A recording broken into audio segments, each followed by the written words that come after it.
making money on that boy's name longer than he lived. Well, we're working on him to drop in January. Besides that, we about to just drop our R&B. Yo, how dare this nigga told me he want receipts? Let's start with your mother, nigga. Your mother got the receipts. Nigga. Everything is in your mother's name. Broke down, started crying all over the place in the car. I'm sorry. Much larger and broader conversation, and I have to be honest with you all. And I'm gonna call Diddy. I don't know what his mother's name is, chap. But if you all noticed how Diddy's mother, she coddles him, she stands by his side like the doting wife that she wanted to be. Like a lot of black women with their sons. A lot of these young black males get away with this stuff because their mamas allowed them to do it. Mase claimed that Diddy's mother taught him strange things as a child, intensifying their hostility. He's not playing games, Mase adds.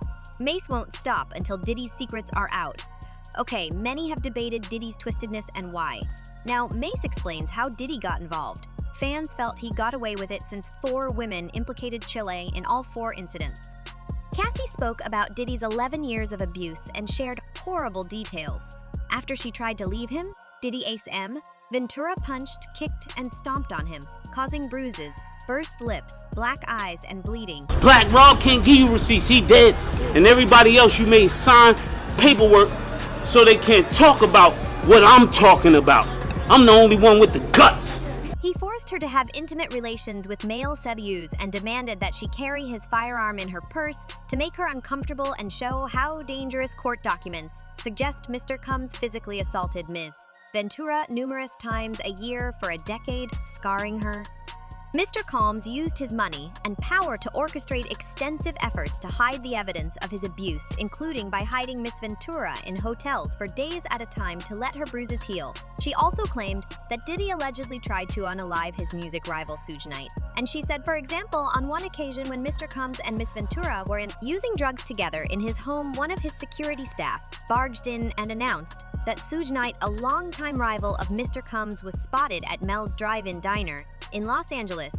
Mr. Combs began to get dressed, retrieved multiple guns from a safe, and ran out of his home to where he believed Mr. Knight was dining.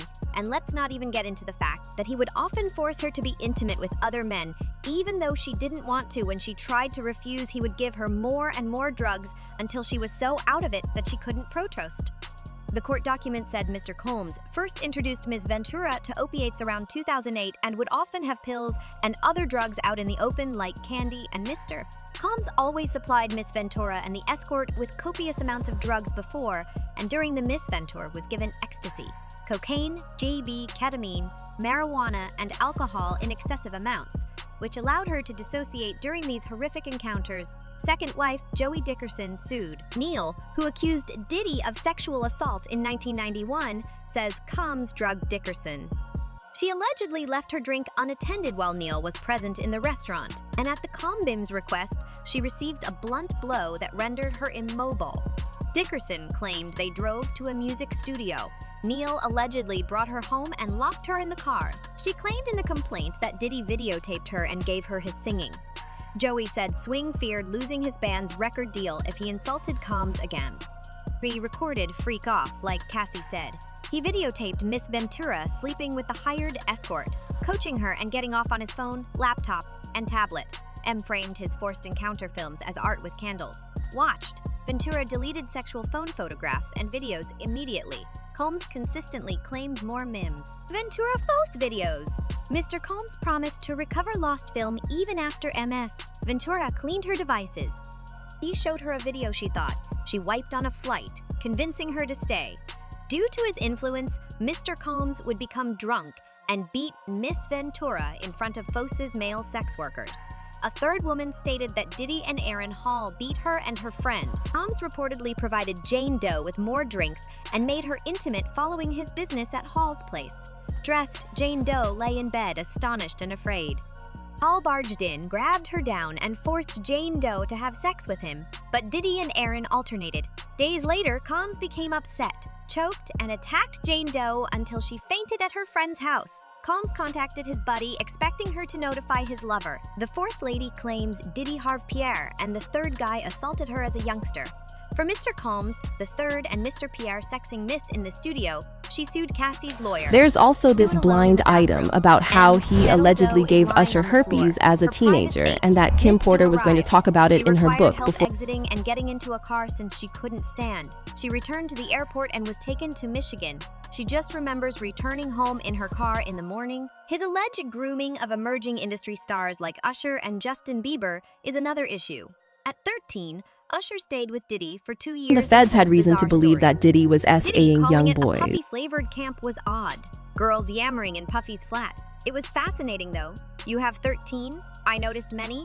I explored the exciting Could yet go strange on and on and on lifestyle. about this, The ladies but then skipped it we'd be because here it was for a long noisy. time. That So wasn't yeah, said. I even couldn't though understand Diddy the was strange getting a events. lot of He was hate for his forbidden from alleged informing his actions, parents people by were Diddy. still wondering why Fun, he's it this was way. bad. Well, Yeah, like I said, Mase understand. has all the Dad answers for promised us, and never according let to his him, kids it do that. allegedly So has to Usher do with knew his how bad it was underneath the grins and jokes. Would you send your kid to Puff Camp? Justin Bieber should read Usher's comments. I'm not a movie buff, only 48 hours with Diddy and his child. Like us, they're having the time of their lives. Cannot say. This blind narrative states he gave Usher herpes as a teenager, and Kim Porter wrote about it before her death. What was in Kim's book? Listen now. This book's contents are unknown, yet nobody fits. Natasha told me this book detailed his relationships with guys, their films, his sex partners, and Diddy infect Usher. Federal agents accused Diddy of saddling youths during debriefing. Music manager James Roseman did cocaine. Kingpin was questioned about celebrities' sexual activity, including Diddy colognes with kids. According to a U.S. District Court complaint, prosecutors questioned performers about their private preferences, including Sean's encounters with young boys. Chilly, I could go on and on and on about this, but then we'd be here for a long time. So yeah, even though Diddy was getting a lot of hate, for his alleged actions, people were still wondering why he's this way. Well, like I said, Mase has all the answers for us, and according to him, it allegedly has to do with his mom and the fact that he was allegedly messed up as a child. It shouldn't be so surprising that Diddy's childhood has a role to play in this, because a lot of experts believe that a person's childhood goes a long way in shaping who they are as an adult, especially if there was some trauma involved in the childhood. Well, according to Mase, this is the case because Diddy allegedly got screwed up big time as a child. From the way it plays out, Diddy was allegedly around drugs a lot as a child. His father, Melvin Earl Combs, was good friends with renowned drug lord Frank Lucas, who was considered to be one of the most notorious drug dealers in America. Lucas boasted that he smuggled heroin using the coffins of dead American servicemen, and the movie American Gangster is actually based on a true life story of Lucas's life. It's unclear how and why Diddy's father Melvin became friends with Lucas, because Melvin served in the U.S. Air Force. So why on earth was he friends with such a shady character when he was in law enforcement? Well, as it turns out, Melvin and Lucas were more than just friends, because Melvin was an associate of Lucas, and Melvin also sold drugs. Talk about walking both sides of the line. But it wasn't only Melvin, because his brothers, who were Diddy's uncles, also sold drugs as well. Melvin was killed when Diddy was around 2 to 3 years old, and it was believed to be a botched drug deal that went sideways. Diddy has always spoken about how the death of his father was hard on him, like the time he said, "My father was a hustler who sold drugs during his time. That was the way out of Harlem, either that or playing basketball." They say you can't miss something you never had, but that's only a little ways right. There's definitely been times as I've gotten older that I've missed my father, his presence not being here. He claims that his mom then moved him out of the era because she didn't want him getting caught up in the same lifestyle or being around drugs, but considering the things that have been said about him, she took the boy out of Harlem, but she was unable to take Harlem out of the boy. Cassie revealed that Diddy used a lot of drugs, and that's not even counting the drugs that he allegedly tricked her into taking. According to his latest accuser, not only did Diddy and his associates use drugs and give her drugs before allegedly killing her, but he was also allegedly involved in the drug trade. The complaint alleges Mr. Combs founded Bad Boy a decade ago and designated his friend, Mr. Pierre, president. The Black Mafia family, DM drug and money laundering business in Michigan, purportedly produced bad guys like Mr. Combs. Detroit hosted Mr. Combs' friends, Mr. Pierre and the Silent Third. His childhood shaped him more than imagined, as his life resembled his dad's. After his father died, Diddy's mother raised him, and Mase says she taught him evil. Avoid misunderstandings. I'm not saying that she was physical with him or anything like that, but over the years, people have talked about how Diddy and his mom have this weird, flirty energy that's just so inappropriate on so many levels, and Ma is here to break that down for us before we get into the crazy things that Mase has to say. On this topic, let's talk about why he is even exposing his former boss. To start with, Diddy made Mase famous when he signed him to Bad Boy Records. So shouldn't Mase be showing some gratitude to Diddy and showing some loyalty as well? Well, Mase has made it clear over the past couple of years that he has absolutely zero loyalty to Diddy, and it's on site if they ever meet face to face. You see, according to Mase, Diddy isn't exactly an upstanding businessman because he often cuts shady deals and signs his artist into bad record deals on top of that. He doesn't pay his artists, and Mase claims that Diddy never paid him for the work that he did. While he was at Bad Boy Records, he also claimed that he wrote most of Diddy's raps at the time, but Diddy neither paid him nor gave him due credit. Diddy said he writes raps. He says Mase made little money with Bad Boy Records despite 5 platinum singles, 5 #1 rap songs, and 6 Billboard Hot 100 Top 10 smashes in 2 years. Mase was called a false preacher by Diddy after Bad Boy's deception. It is clear why Mase wants to hate Diddy. So hurt and rage are what motivate him to drink tea. Before Mase made these charges, rumors circulated that Diddy was doing these things because he was connected to Clive Davis and Andre Harreld in his early career. Andre Harreld oversaw Diddy's Uptown Records internship. Hollywood music mogul Clive Davis, Diddy's Bad Boy Records co-founder, reportedly recommended Andre Harreld. Given his proximity to Andre, Diddy may have been more than his intern. The streets are claiming that they had this alleged boy-toy situation going on. And to top it off, Andre was supposedly in the same kind of relationship with Clive Davis as well, which makes things hella messy, but things got messier when Clive fired Andre. But instead of promoting someone successful with more experience, he helped Diddy set Bad Boy. Sounds fishy, right? Especially since Diddy had only held a music event once, and it ended in a major disaster with 9 people losing their lives. So why would Clive go ahead and give him a label? Well, this is where Jaguar Wright entered the chat, and she revealed that Andre had been Clive's boy toy. My focus right now is Sean Kess. Okay, tell us why. That's why, because he's a trafficker and he's using music and entertainment to sex traffic now. Is this just boys, girls, adults, kids? From what I've heard from sources that I would consider reliable, it really doesn't matter. Wow. I don't think sexuality is something that has anything to do with gender at this point. For Sean, I honestly think he's just an extreme narcissist who loves power. He loves the ability to manipulate and control people. Why? Most likely because he was victimized by his mentor, who loved to control people, and his mentor was Andre. Well, tell us how. Mentored by Clive Davis, Jaguar also said this, oh God, and don't tell me that Andre Harreld got touched by Clive Davis too. I'm telling you, I don't know what happened between Andre and Clive.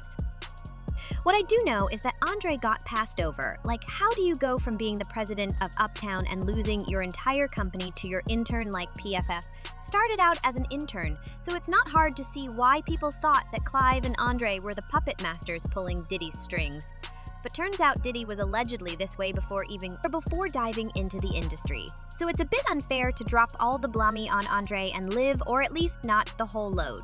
So let's dive into Mase and the things that he has to say about this situation and why he's claiming that D's Moon plays a role in his behavior. Like I said, DA not paying May and speaking badly about him made Ma mad, and that turned out to be a big mistake because that's why we are where we are today. And if you're wondering why Mase is the only former Bad Boy artist who is speaking on Diddy, it's because Diddy slapped the rest of them with a gag order when he forced them to sign an NDA a couple of months ago, y'all. Remember a couple of months ago how he made a big deal talking about how he was giving his former artists their masters and how he was a good guy. He said, it's just doing the right thing. I think that we, as an industry and as people, have to look in the mirror and make a shift forward. Create, lead by example, and enhance an industry in a changing environment. This happened 2 years ago. Everything's done. No publicity stunt. Mase said Diddy didn't lie about publicity. His goal was darker. Since the artist confessed, Mase says Diddy returned the artwork for a price. His musician's NDA to stay silent about Bad Boy Records was wise. Diddy sought to pay early enough to avoid Cassie's lawsuit, but he was correct to hush everyone. Diddy rejected his former artist NDA because of Mase's skepticism. Mase worries if this tea is spicy when chatting about it. Diddy was introduced to strangeness by his mother.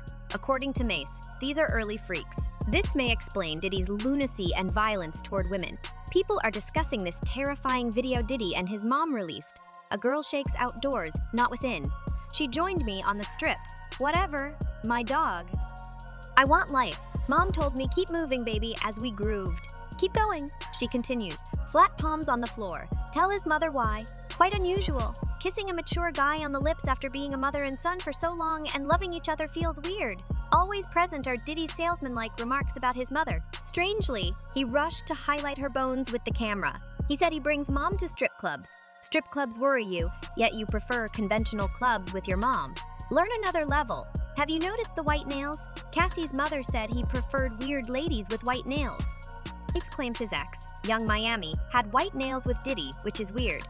Guarding her son, Diddy's mother knew more than she showed. Diddy's mother regularly comforts him, the lovely wife who wanted to be like many black mothers with sons. Young black men get away with this because their moms assume stopping them would stop them. There are black parents who adore men. Lovely dude, look at him, a man plays video games, lady. Not doing. Without proof, they appreciate black males and reject black women. Exposes much, and a strong black mother who loves her kid would never let it. Diddy should be imprisoned, but his mother called to the carpet and said no, since he had the bag strap and wanted the money. Avoid abusing, touching, or involving women with males. I like you. I merely found that the ladies who generate these monsters have always had an emotional incest relationship with the son, and more frequently than we think. Physical incest, said White Nails. White fingernails change after pee. He may have been the housewife and their marriage was emotional. Is his rage due to childhood abuse, trauma-related sexual deviance, or his son-wife relationship? Did he receive commodities instead of emotional growth? His father died early, so his mother may have done anything for money. Diddy's mother-son relationship is unusual. Did she influence him, or is Mase excessive? View and discuss this video.